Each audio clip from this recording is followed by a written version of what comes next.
Pada tahun 33 Hijriyah, sebagian penduduk Kufah yang tersohor adalah Al-Ashtar An-Nakhai, Kumail bin Ziyad, Amr bin Al-Hamiq Al-Khuza'i, dan Sa'sa'ah bin Sawhan berbicara di hadapan Al-Qurra, golongan kedua, dan pemuka masyarakat dengan pembicaraan yang sangat jelek dan keji yang berisikan celaan terhadap Utsman radhiyallahu anhu serta celaan terhadap kebijakan dan sistem pemerintahan yang dijalankannya.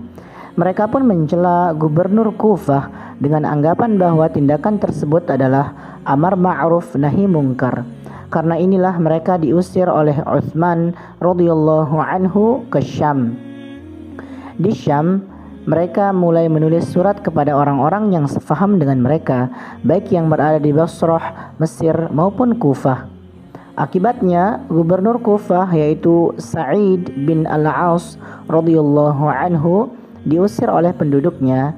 Al-Ashtar berkata, "Demi Allah, dia, yakni Sa'id bin Al-As, tidak akan bisa masuk ke Kufah selama pedang-pedang kami masih terhunus."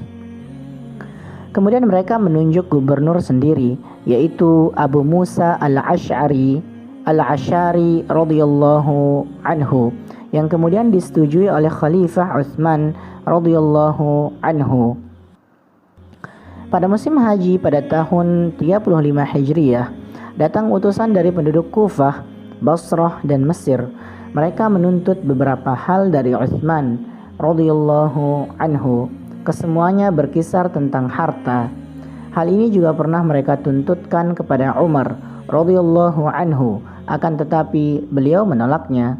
Ada sebuah riwayat yang sahih yang menceritakan pada saat Utsman radhiyallahu anhu dikepung, dia berkata, "Adakah di tengah-tengah kalian dua putra Mahduj? Demi Allah, bukankah kalian berdua mengetahui bahwa Umar radhiyallahu anhu telah berkata, sesungguhnya Rabi'ah adalah orang fajir dan pengkhianat. Demi Allah, aku tidak akan menyamakan pemberian gaji dirinya dengan yang lainnya." Kemudian Utsman radhiyallahu anhu berkata, "Bukankah beberapa waktu yang lalu aku telah menambah bagian kalian 500 sehingga bagian kalian sama?" Maka mereka menjawab, "Benar."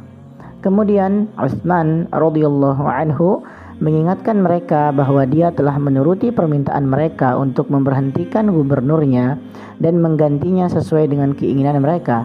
Mereka pun mengatakan, "Ya, benar." Maka Utsman radhiyallahu anhu berdoa, "Ya Allah, seandainya mereka mengingkari dan mengkufuri perbuatan baikku, maka jangan sekali-kali Engkau jadikan mereka ridha terhadap setiap pemimpin mereka, dan jangan sekali-kali Engkau jadikan pemimpinnya ridha terhadap mereka." Bukti yang memperkuat bahwa tidak lain permintaan mereka kecuali harta, yaitu sebuah athar yang diriwayatkan oleh Imam Ahmad dengan sanad yang sahih dari Ibnu Umar radhiyallahu anhu. Beliau berkata, "Telah datang kepadaku seorang Ansor, penduduk Madinah.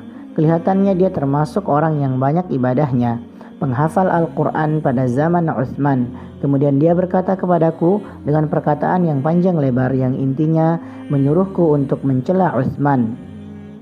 Maka setelah perkataannya selesai, aku berkata, sesungguhnya kami, yakni para sahabat, semasa Rasulullah Shallallahu Alaihi Wasallam masih hidup, selalu mengatakan, orang yang paling utama dari umat Rasulullah Shallallahu Alaihi Wasallam setelah beliau adalah Abu Bakar, kemudian Umar, lalu Utsman.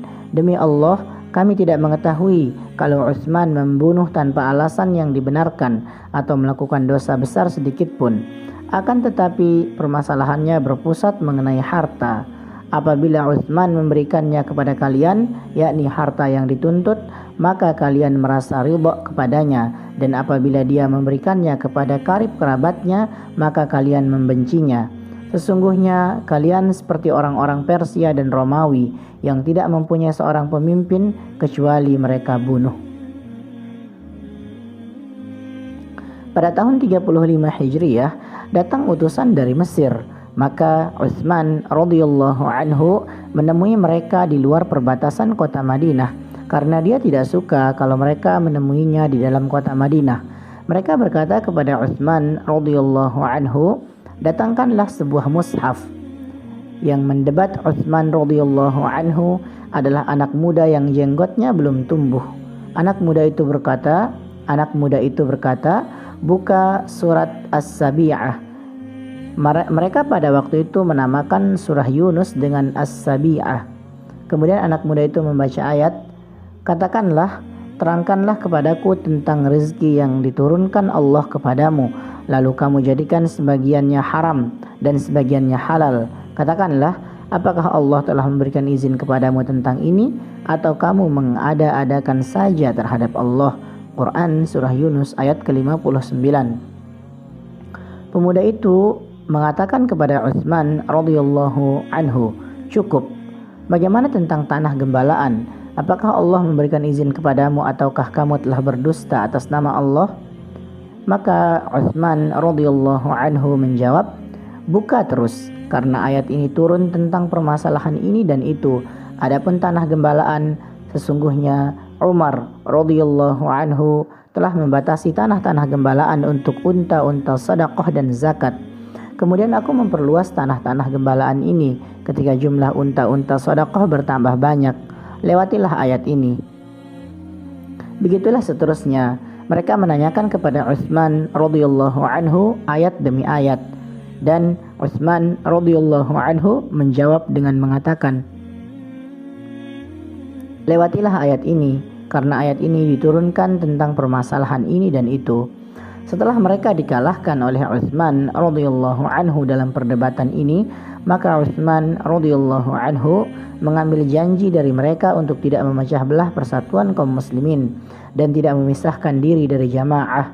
Selanjutnya Utsman radhiyallahu anhu berkata, apa yang kalian inginkan?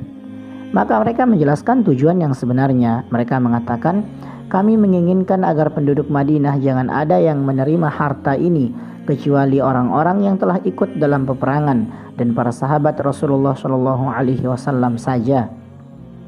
Akhirnya Utsman radhiyallahu anhu menyetujui permintaan ini dengan maksud untuk meredam api fitnah. Kemudian bersama Utsman radhiyallahu anhu mereka pergi ke Madinah. Lalu Utsman radhiyallahu anhu berkhutbah di atas mimbar dan mengumumkan perubahan kebijakan pemerintahan dalam pembagian harta. Inti dari khutbahnya yakni tidak ada yang berhak atas harta Baitul Mal kecuali orang-orang yang telah ditetapkan untuk mendapatkan bagian karena ikut serta dalam peperangan yang lalu. Orang-orang yang disebutkan dalam Al-Quran yang berhak mendapat ghanimah dan orang-orang tertentu yang telah ditetapkan pemerintah. Namun perjanjian damai ini sangatlah dibenci oleh orang-orang yang masih memendam makar terhadap Utsman radhiyallahu anhu. Ketika utusan dari Mesir hendak pulang, di tengah-tengah perjalanan mereka dikejutkan oleh seorang penunggang kuda yang sangat mencurigakan. Kadang-kadang dia menampakkan diri dan kadang-kadang menghilang. Setelah tertangkap maka dikatakan kepadanya, apa maumu? Kami yakin engkau punya maksud tertentu. Dia menjawab, aku adalah utusan Amirul Mukminin kepada gubernur Mesir. Maka mereka menggeledah,nya, ditemukanlah sebuah surat atas nama Utsman radhiyallahu anhu yang dibubuhi stempel. Isi surat itu, Utsman radhiyallahu anhu memerintahkan kepada gubernur Mesir untuk menyalib utusan dari Mesir yang datang kepadanya, membunuh mereka dan memotong tangan-tangan serta kaki-kaki mereka. Mendapati kenyataan yang seperti ini, darah mereka mendidih. Mereka marah besar. Lalu mereka kembali ke Madinah dan menemui Ali bin Abi Thalib radhiyallahu anhu. Mereka berkata kepada Ali radhiyallahu anhu, tahukah kamu kalau Utsman telah menulis surat tentang kami yang isinya demikian dan demikian? Marilah bersama kami untuk mendatangi Utsman. Ali bin Abi Thalib radhiyallahu anhu menjawab, demi Allah, aku tidak akan berangkat bersama kalian. Maka mereka berkata kepadanya, kalau engkau tidak mau, lalu kenapa engkau menuliskan surat kepada kami agar datang kepadamu? Maka Ali bin Abi Thalib radhiyallahu anhu menjawab, demi Allah, aku tidak pernah menuliskan sepucuk surat pun kepada kalian. Mereka menjadi keheranan dan saling berpandangan satu sama lainnya. Kemudian ada yang berkata, apakah karena orang ini kalian memerangi Utsman radhiyallahu anhu ataukah karena orang ini kalian marah? Akhirnya mereka pergi menuju Utsman radhiyallahu anhu dan mengatakan kepadanya, "Kenapa engkau menuliskan surat seperti ini tentang kami?" Utsman radhiyallahu anhu menjawab, "Dua pilihan bagi kalian. Kalian mendatangkan saksi dua orang muslim bahwa aku menulis surat itu, atau menerima sumpahku. Demi Allah yang tiada ilah yang berhak diibadahi kecuali Dia saja, aku tidak pernah menuliskan surat tentang kalian sedikit pun, dan aku tidak tahu menahu tentangnya. Kalian tahu bahwa surat tersebut dipalsukan atas namaku dan distempel dengan stempel palsu atas namaku." Maka mereka berkata, "Allah telah menghalalkan darahmu." Kemudian mereka mengepung rumah Utsman radhiyallahu anhu.